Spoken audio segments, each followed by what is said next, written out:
Travel in D&D feels like homework. And I know, because I used to dread it too. After running travel sessions for 20 plus years and watching this problem at countless tables I've played at, I realized, what if the problem isn't travel itself, but how we think about travel that's broken? Okay, so you need to reach Millhaven to warn them about the Orc army. That's 4 days of travel through the Thornwood. Great. Travel time. Can we just fast forward to the warning part?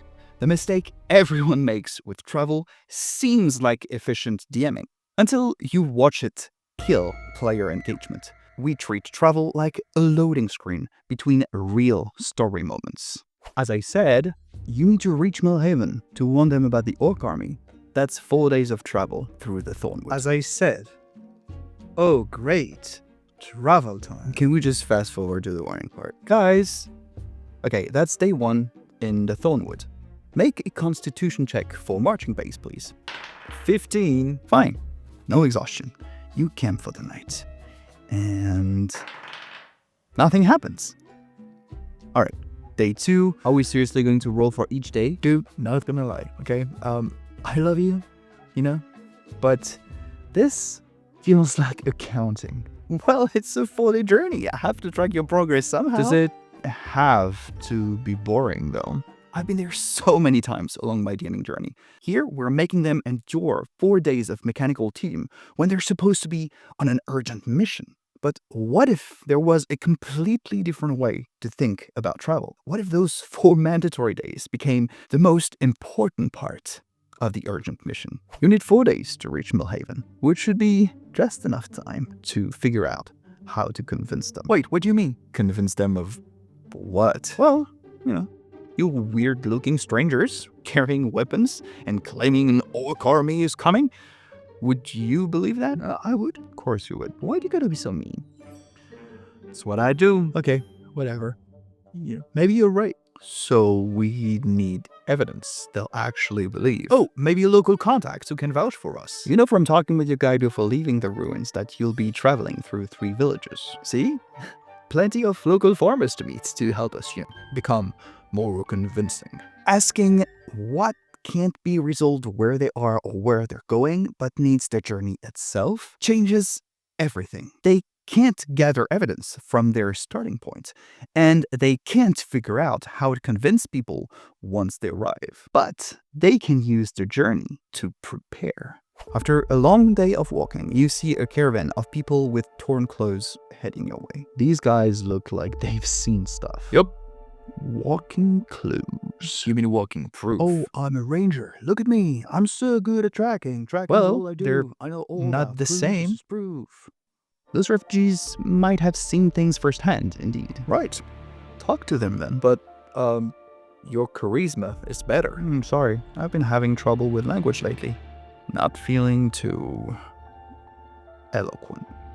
See how travel became essential? The journey isn't about getting there anymore. It's about becoming the right people and finding the right elements to succeed when they arrive. To apply this thinking in your games, ask yourself, what mindset or emotional state do the players need when they arrive? Maybe they need to be mentally prepared for horror, emotionally unified as a team, or psychologically ready to make terrible choices. So you focus on the internal transformation required. Then you ask, what knowledge, skills, or understanding do they need when they arrive? Maybe they need to understand local politics, know a new specific ancient language, or be familiar with specific rituals. So you focus on the practical preparation required. And then you ask, what do they need that only this specific journey can provide? In our example, maybe intelligence from refugees fleeing the Orc army, physical evidence from the army's route of destruction, or in a different scenario, maybe they need magical components from these particular forests.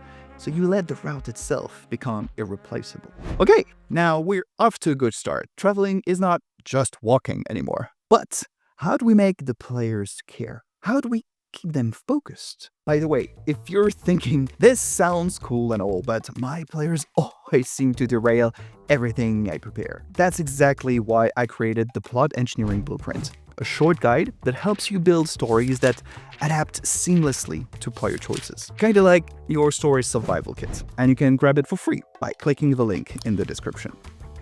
Alright, so we need to convince Millhaven. Yes, let's talk to refugees first. Yes. Yeah, good idea. Get some first-hand accounts. Alright, you reach the village and see a family wearing torn clothes. Now the players feel like the journey is part of the story, which is good. But stories need conflict, tension, a dramatic beat. Without urgency, without interesting details, all the interest we built until this point could quickly fade. So what do we ask them? I don't know. Maybe like... The orcs attacked the village. Oh, okay, slow down. What did the orcs look like? Yeah, and how many were there? My friend here's a ranger. He knows all there's to know about orcs. They were big and scary. There were a lot of them. Did they say anything? Follow any patterns? They just destroyed things. Old tales. They say this is what orcs do. Right, so we learned these orcs are bad. And there are many of them. Revolutionary insights. Well, you're gathering evidence like you wanted. Are we, though? The players are desperately trying to make smart choices, but without urgency built in the situations they face, without specificity, interactions will quickly feel generic. But what if we set up a point of no return? So, what do we ask them? I don't know. Maybe The like, town council is voting in 18 hours. You have to talk to them. Please don't let them suffer the same fate we faced. I'm sorry, who are you? We just left Meadowbrook, Millhaven's sister city. Still have family there. Wait, they fled from Millhaven's area. Big area too. The woman clutches her child and whispers. Council refused to believe the warning. Now, half the city is ash. Oh, so we're looking at Millhaven's future, and you're not even a divination wizard. Just a ranger. This is great. I mean, this isn't some story. It's proof they can't ignore.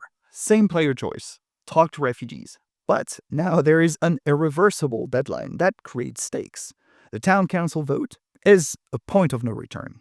Once it happens, their chance to save Millhaven is pretty much gone forever.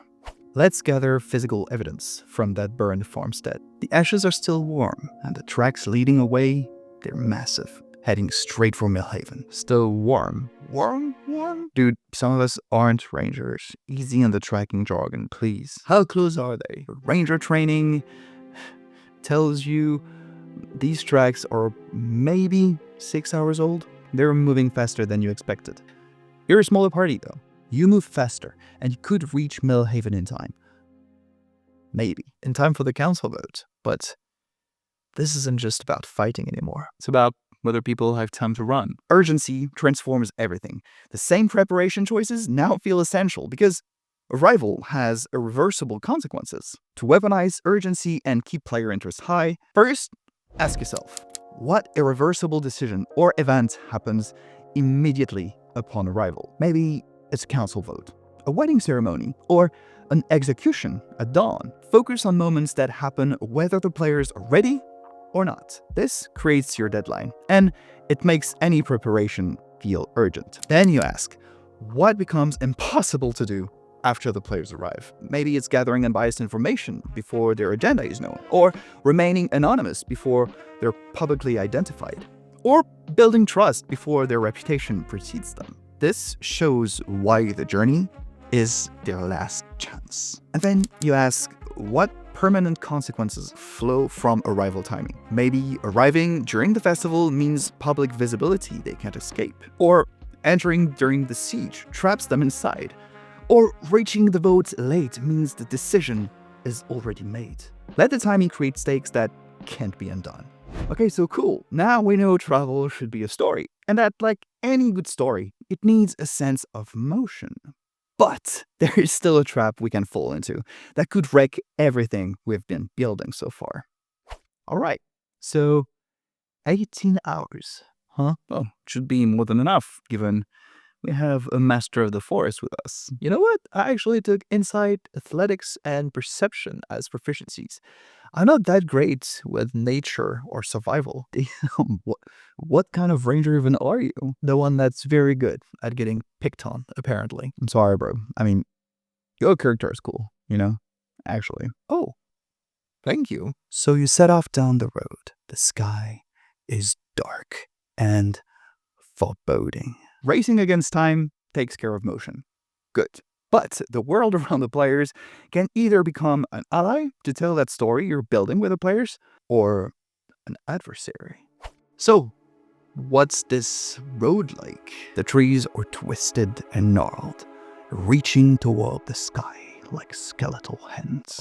Okay. The wind howls through the branches, creating an eerie symphony of dread. Right. Oh, and there are ravens. Lots of ravens. Perch everywhere, watching. Are the ravens magical? I mean, in a way, all birds are magical creatures. that's not what I meant. What did you mean? I mean, are they sending us some kind of message? What? Like in Game of Thrones? No, they're just very ominous ravens. Okay. Never mind.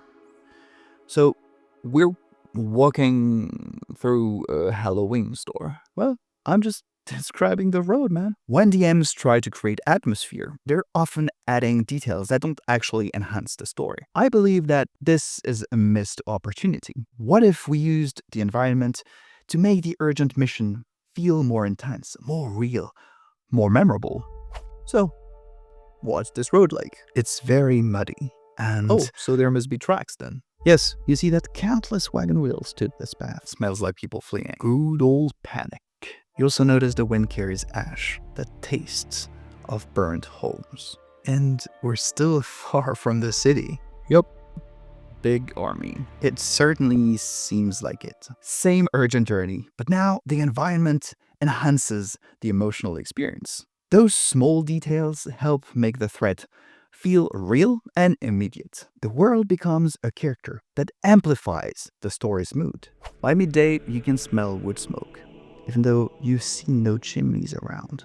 The road itself shows deep ruts from overladen carts So everyone's been fleeing with everything they own. and burning things they couldn't take.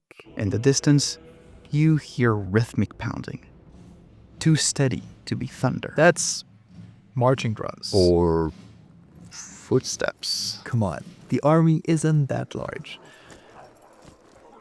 It isn't, right?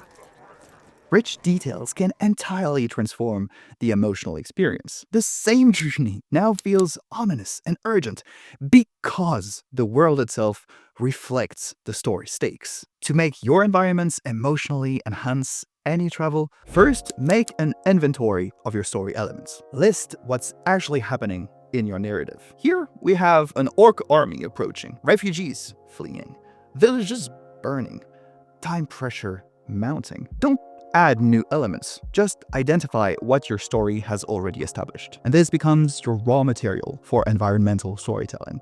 Then you trace the physical consequences. Ask, what would each story element do to the landscape? Fleeing refugees leave wagon ruts and abandoned belongings. Approaching army creates smoke on the horizon and frightened wildlife. Burning villages produce ash-filled winds and empty roads. This helps turn abstract story points into concrete physical effects. Then you deliver through immediate sensory experience. Present those consequences through what players can see, smell, hear, taste, or touch right now. You don't have to explain the connection. They'll discover it. Think, the road shows deep car ruts, not refugees have been fleeing, evidenced by car ruts. Just show the effect. They'll connect it to the cause. Here's what's really powerful about this approach. Once you stop thinking mechanically about travel, you realize this same principle applies to everything in D&D. And that's a problem. What if I told you that the same mechanical thinking that ruins travel can actually kill entire campaigns before they even start? So click on this video next to learn what the 7 deadly sins of D&D world building are and how to fix them.